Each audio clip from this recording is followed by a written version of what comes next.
శుక్లాంబరధరం విష్ణుం శశివర్ణం చతుర్భుజం ప్రసన్నవదనం ధ్యాయేత్ సర్వవిఘ్నోపశాంతయే అగజానన పద్మార్కం గజానన మహార్నిశం అనేకదంతం భక్తానాం ఏకదంతం ఉపాస్మహే. ఓం గం గణపతయే నమః. ఓం శ్రీమాత్రే నమః. ఓం శ్రీ గురుభ్యోం నమః. మనం ఇప్పుడు జూన్ 29 నుంచి జూలై 5వ తారీఖు వరకు కూడా ఆ వారం రోజులు గ్రహాల ప్రభావం తెలుసుకుందామండి. దానికంటే ముందర నా పేరు వాడరేవ్ ఆదినారాయణరావు శర్మ. కుంభరాశి వారికి విదేశీ ప్రయాణానికి సిద్ధంగా ఉండండి, రెడీగా ఉండండి. ఏ టైంలోనే సరదాగా రండి అంటే మీ స్నేహితులు కానీ మీ అబ్బాయి కానీ పిలవచ్చు, మీ అమ్మాయిలు కానీ ఫారెన్ వెళ్ళడానికి అవకాశాలు ఎక్కువ ఉన్నాయి. సరే, అది పక్క పెడదామండి. రాహు ఉన్నాడు కదా, చికాకులు, కోప ఆవేశాలు ఇవన్నీ ఉంటాయనుకుంటాం కదా, అవేం కాదండి. గురు ప్రభావం బాగుంది కాబట్టి సర్వదా రక్షగా మీకు గురుడు కంటికి రెప్పలా మిమ్మల్ని కాపాడుతాడు. ఎటువంటి ప్రాబ్లమ్స్ లేకుండా, ఎటువంటి ప్రాబ్లమ్స్లో పడకుండా మిమ్మల్ని కాపాడుతాడు. చాలదా? పైగా శనీశ్వరుడు వలనే మీరు విదేశాలకు వెళ్ళబోతున్నారు. శనీశ్వరుడు వలనే మీరు ఉన్న ఊరి నుంచి దూరం వెళ్ళబోతున్నారు. శనీశ్వరుడు ద్వితీయ భావంలో ఉండడం వల్లనే డబ్బులు సకాలం అందలేకపోతున్నాయి. ఆయన వల్లనే కుటుంబంలో చికాకులు, మనస్పర్ధలు, భార్యాభర్తల కుటుంబ కలహాలు ఉండడానికి అవకాశాలు ఆయన వల్ల ఉన్నాయి. మనం అప్పుడు ఏం చేస్తాం? శనీశ్వరుని పూజించుకుందాం, తైలాభిషేకం చేయించుకుందాం, స్వామివారికి కరుణా కటాక్షాలు పొందితే ఆయనవన్నీ మనకు మంచి చేయడానికి ఆయన అద్భుతంగా మంచి చేస్తాడు ఆయన. సరే, చతుర్థ భావంలో శుక్రుడు ఉన్నాడండి. ఫోర్త్ హౌస్లో అంటే కంఫర్టబుల్నెస్ ఎక్కువ, హాయిగా ప్రశాంతంగా ఉంటారు. ముఖ్యంగా మ్యూజిక్ సినిమా రంగంలో మ్యూజిక్ ఉంటుంది సరే, వాయిద్య కళాకారులు, మ్యూజిక్ డైరెక్టర్స్ బ్యూటిఫుల్గా ఉంటుందండి. ఆయన చాలా బాగుంటుంది వాళ్ళకి.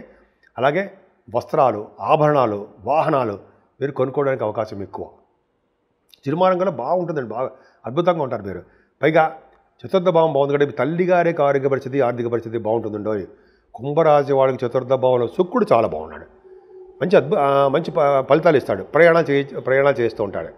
తల్లిగారికి బాగుంటుంది. అలాగే రైతులకు కూడా పంటలో నష్టాలు రాకుండా లాభాలు కలగడానికి అవకాశాలు ఎంత బాగున్నాయండి. బాగున్నాయి కదా, అద్భుతంగా ఉంటాయి. ఏదైనా పంచమ స్థానంలో రవితో కలిసిన గురుడు, మీకు అబ్బాయిలు ఉంటారు, అద్భుతంగా ఉంటారు. తర్వాత గురు ప్రభావం వలన సాహిత్య రంగంలో బాగా డెవలప్ అవుతారు. కళారంగంలో అభివృద్ధి బాగా ఉంటుంది మీకు అని చెప్పచ్చు అనమాట. అలాగే మీకు స్టాక్ మార్కెట్లో స్పెక్యులేషన్లో కూడా బాగా కలిసి వస్తుంది. రవి పంచమస్థానం ఉండడం వల్ల మీకు స్పోర్ట్స్ రంగంలో కూడా మీకు అభివృద్ధికరంగా చాలా బాగుంటుందండి. విశేషమైన సంపద పెరుగుతాయి, కొత్త కొత్త ఐడియాలు వస్తాయి. మీ సంతానం వల్ల మీకు అభివృద్ధికరంగా ఉండి తీరుతుంది. మీ సంతానం వల్ల డబ్బులు ధనయోగం కలిగి తీరుతుంది అని చెప్పచ్చు కదండి. అవునా? మీ సంతానమే మనకి సరదాగా మనకేం లేదా అంటే మనకంటే మీకు అని అర్థం ఉంది కాబట్టి వాళ్ళు పంపిస్తుంటే సరదా, అదొక అదృష్టం మనకి కాదల్యంగా. అదొకటి. సరేనండి, పంచమస్థానం అద్భుతంగా ఉంది. ఆరభావంలో బుధుడు గొప్ప అదృష్టాన్ని ఇవ్వడు, కానీ మేనమామలకి మాత్రం చాలా బ్యూటిఫుల్గా, చాలా ఆనందంగా మేనమామలకి. అలాగే చక్కటి ఆరోగ్యాన్ని ఇస్తాడు. అలాగే ఐశ్వర్యంగా ఇస్తుంటాడు. సప్తమ స్థానంలో కుజుడు ఉన్నాడు సరా, చంద్రమంగళ యోగంతో ఉన్నాడు. కుజుడు మంచివాడే కానీ కేతువుతో కలిసి ఉన్నాడు కదండి. అంటే వివాహ వేడుకల్లో చిన్న చిన్న ఇబ్బందులు కలిగిస్తూ ఉంటాడు. అదే కొంతమందికి భార్యాభర్త విషయంలో చిన్న చిన్న ప్రాబ్లమ్స్ రావడానికి అవకాశం ఉంటుంది. ఏదైనా అష్టమ స్థానానికి శని దృష్టి చాలా తప్పండి. అంటే అష్టమాధిపతి బాగున్నాడు కాబట్టి పర్వాలేదు. ఆరోగ్యం చాలా మహాభాగ్యమే. ఆరోగ్యం చాలా జాగ్రత్త చూసుకోవాలండి. 2.5 సంవత్సరాల పాటు అష్టమ స్థానం మీద గురి పెట్టాడు శని. అంటే చంపేడు ఉండవు అని అష్టమ స్థానం మీద గురి పెట్టేశాడు, చంపేస్తాడు, కాలు చంపేస్తాడు, మళ్ళీ ఏదో ఏమీ లేదు. అష్టమ స్థానాన్ని శనీశ్వరుడు చూసి ఆయుర్దాయాన్ని ఇస్తాడు. ఎందుకంటే ఏం కావాలండి మనకి? ఆయుర్దాయ ప్రదాత శనీశ్వరుడే. అష్టమ స్థానాన్ని చూసిన అష్టమ స్థానాధిపతితో కలిసి ఉన్న అష్టమ స్థానంలో నేనంటే శనీశ్వరుడు. వాళ్ళకి ఎటువంటి ప్రాబ్లం లేకుండా, బాలారిష్టాలు లేకుండా, వాళ్ళకి సంపదలు కలిగించి ఆరోగ్యవంతుడిగా, ఐశ్వర్యవంతుడిగా వాళ్ళకి ఆయుష్ ఇస్తాను అని చెప్పి ఖచ్చితంగా శాస్త్రంలో ఉంది.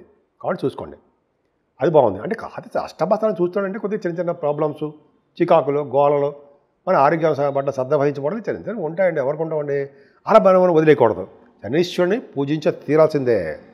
సరేనండి, భాగ్యస్థానానికి గురుదృష్టి ఉంది, అద్భుతంగా ఉంటుంది మనకంటే మీ రాశి వారికి భాగ్యస్థానం గురుదృష్టి ఉండడం వల్ల చక్కటి సంపదలు పెరుగుతాయి, ఐశ్వర్యంగా ఉంటారు. మీరు తీర్థయాత్రలు చేస్తారు, విదేశాలు వెళ్తారు, స్టాంపింగ్ అవుతుంది, ఉన్నతమైన విద్యా రీత్యా, ఉద్యోగ రీత్యా, పర్సనల్ పనుల రీత్యా, షూటింగ్ల రీత్యా, సినిమా షూటింగ్లు వెళ్ళే అవకాశాలు చాలా నిండుగా ఉన్నాయండి మీకు.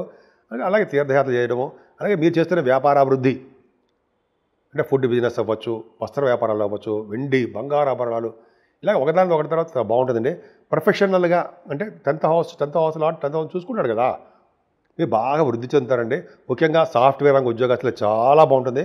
వాళ్ళకి ఉద్యోగాల్లో ప్రమోషన్స్ రావడం ఖాయంగా అంటే ఖాయం అంటే వాళ్ళకి అవకాశాలు ఎక్కువ. కష్టపడి మీరు పని చేస్తున్నారు కదండి, నెంబర్ ఆఫ్ అవర్స్ మీరు చేస్తున్నారు.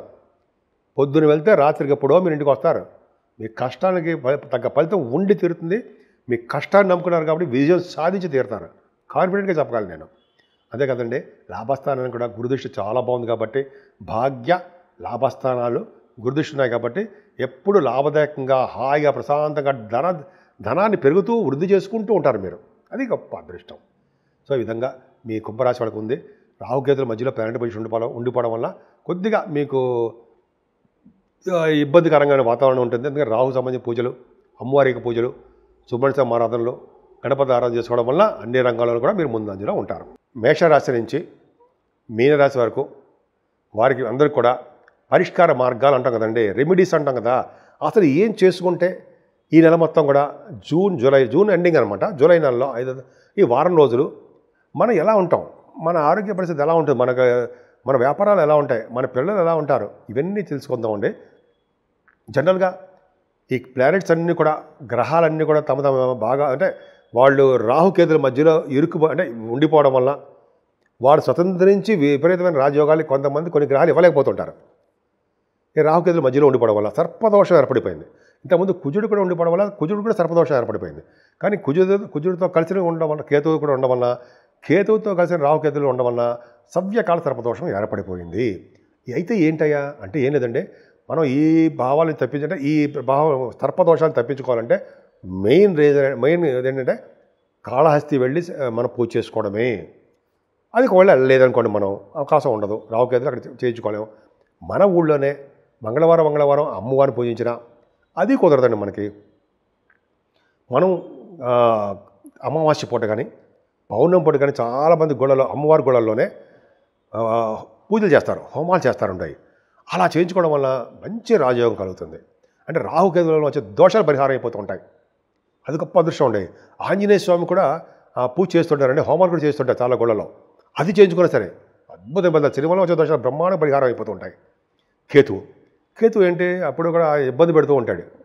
ఆయన మంచి వాటికి కూడా చిన్న ఇబ్బంది కలగడానికి అవకాశం ఉంటుంది. అందుకనే ఎవరైతే గణపతి ఆరాధన చేసి సుబ్రహ్మణ్య స్వామి పూజలు చేస్తూ ఉంటారో, అంటే పౌర్ణమి పూట కుదరపోయింది, వినాయకుడికి మనం దండ పెట్టుకోలేము, పౌర్ణమి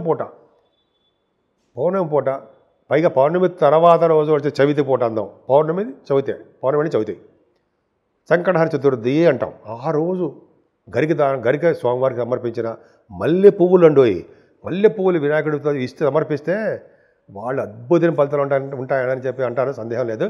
అలాగే సుబ్రహ్మణ్య స్వామి ఆరాధన చేసుకున్న ముఖ్యంగా శివుడికి మల్లె పువ్వులతోటి, అలాగే తులసి దళాలతోటి, మారేడు దళాలతోటి ఎవరు పూజ చేస్తారో వాళ్ళ ఇంట్లో స్థిరమైన లక్ష్మి ఉండడమే కాకుండా సంపూర్ణమైన ఆరోగ్యవంతులుగా ఉంటారు అని తెలుస్తోంది. అంతేకాకుండా వెంకటేశ్వర స్వామి ఆరాధన చాలా ఇంపార్టెంట్. కలియుగంలో పూజించవలసిన దేవుడు ఎవరంటే వినాయకుడు, అమ్మవారు, అలాగే వెంకటేశ్వర స్వామియే. వెంకటేశ్వర స్వామి పూజ చేసుకోవడం వల్ల, ఆయన గుడి దగ్గర ధ్వజస్తంభం దగ్గర అఖండ దీపారాధన చేసుకోవడం వలన, స్వామివారికి తులసి మాల సమర్పించడం వల్ల, తులసి దళాలతో పూజ చేయడం వల్ల, స్వామివారికి మంచి అద్భుతమైన మల్లెపూలతో పూజ చేయడం వల్ల, మల్లెపూల దండ సమర్పించడం వలన, మారేడు దళాలతో కూడా పూజ చేయడం వల్ల స్థిరమైన లక్ష్మి ఇంట్లో ఉండడమే కాకుండా స్వామివారి యొక్క కరుణా కటాక్షాలు ఉండి తీరుతాయన్నది సందేహం లేదు. సో ఆ విధంగా 12 రాశుల వాళ్ళకి మనం మనకి తగ్గట్టుగా మనకి భగవంతుడు ఇచ్చిన ప్రసాదంగా స్వీకరిస్తూ, మనకి ఏ దేవుడు ఇష్టం ఉంటే ఆ దేవుడికి పూజ చేసుకుంటూ నిమగ్నమైపోయి భక్తి శ్రద్ధలతో చేస్తే ఆ పూజ ఫలిస్తుంది. ఈ విధంగా అన్ని రాసుల వాళ్ళకి చాలా బాగుండాలని, అన్ని రంగాల్లో కూడా ముందంజలో ఉండాలని, ప్రతి శుభ విషయాలు వాటంతా అవే కలిసి వచ్చి మీరు ఆనందప్రదంగా ఉంటారని కూడా నేను మనస్ఫూర్తిగా కోరుకుంటున్నాను.